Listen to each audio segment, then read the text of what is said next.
ఇక నెక్స్ట్ వచ్చినట్లయితే ఇంకొక సెగ్మెంట్ వచ్చినట్లయితే నిజామాబాద్ చూసినట్లయితే ఇక నిజామాబాద్ అర్బన్, అదేవిధంగా రూరల్ అదేవిధంగా ఆర్మూర్, బోధన్, కోరుట్ల, బోధన్, జగిత్యాల్, బాల్కొండ.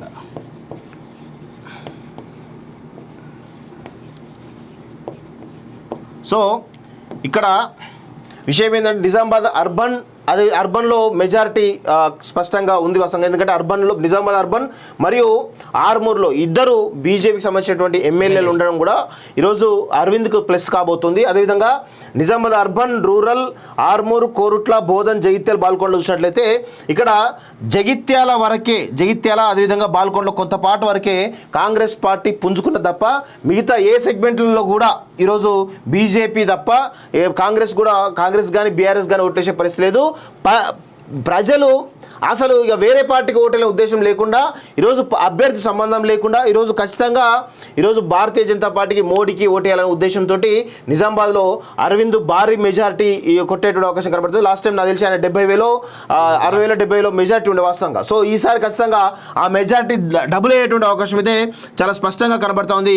సో 1.5 lakh పైననే ఉండేటువంటి అవకాశం, మెజారిటీ ఉండే అవకాశం అయితే చాలా స్పష్టంగా కనబడుతూ ఉంది.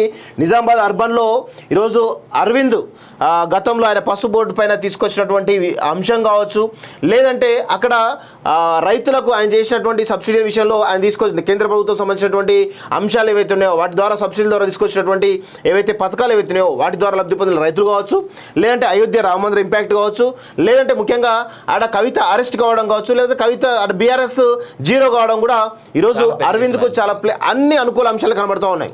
సో కాంగ్రెస్లో ఉన్నటువంటి కార్యకర్తలు కానీ బీఆర్ఎస్లో ఉన్నటువంటి కార్యకర్తలు కానీ ఈరోజు ఈసారి మోడీకి ఓటేద్దామనేటువంటి ఒక దృక్పథంతో పనిచేసి వాస్తవంగా వాళ్ళందరూ కూడా వాళ్ళ యొక్క ఆలోచన సరళి మారింది వాస్తవంగా. ఇంకొక విషయం ఏంటంటే ఈరోజు అరవింద్ శత్రులు కూడా అరవింద్కు మేము వేయం కానీ మోడీకి వేస్తాం ఈసారి, అరవింద్ మాకు కోపం ఉన్నప్పటికీ కూడా అని చెప్పేసి చాలా విచిత్రమైనటువంటి అనుభవం మాకు ఎదురైంది.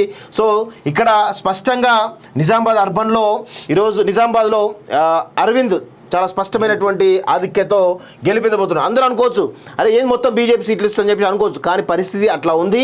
నేను మొత్తం సినారీ చెప్తా, మీరు 4th రోజు ఈ సినారీని ఆధారంగా చేసుకొని మీరు నన్ను అడగొచ్చు, తప్పేం లేదు. ఎందుకంటే మేము నిన్న అంతా కూడా ఏదో వేగ్గా మేము చేయలేదు వాస్తవంగా. ఎందుకంటే నిన్నంతా కూడా అన్ని కాన్సల్ట్ రిపోర్ట్స్ తీసుకున్న తర్వాతనే చాలా స్పష్టంగా అంటే స్టేట్ ఇంటెలిజెన్స్ వాళ్ళతోటి, సెంట్రల్ ఇంటెలిజెన్స్ వాళ్ళతోటి మాట్లాడడం కానీ, మిగతా అందరితో మాట్లాడడం, సెఫాలజిస్టులు చాలా మందితోటి, ప్రజలతో డైరెక్ట్గా మాట్లాడడం కానీ అనేక విధాలు అసలు వాళ్ళ మూడు ఎట్లా ఉంది తెలుసుకునే ప్రయత్నంలో భాగంగా అన్ని సెక్టార్స్లో మాట్లాడిన తర్వాతనే ఒక కన్క్లూజన్కి వచ్చిన తర్వాతనే మీకు ఈ అనాలిసిస్ నేను చెప్తా ఉన్నాను తప్ప దీనిలో వేరే మభ్యపెట్టో లేకపోతే ఇప్పుడు ఏదో ఇంకేదో చేయాలనే ఉద్దేశం లేదు. ఎందుకంటే మేము ఇప్పుడు పోలింగ్ కూడా లేదు వాస్తవంగా, అందుకే చాలా స్పష్టంగా చెప్పాలని చెప్పేసి డిసైడ్ అయిన వాస్తవంగా.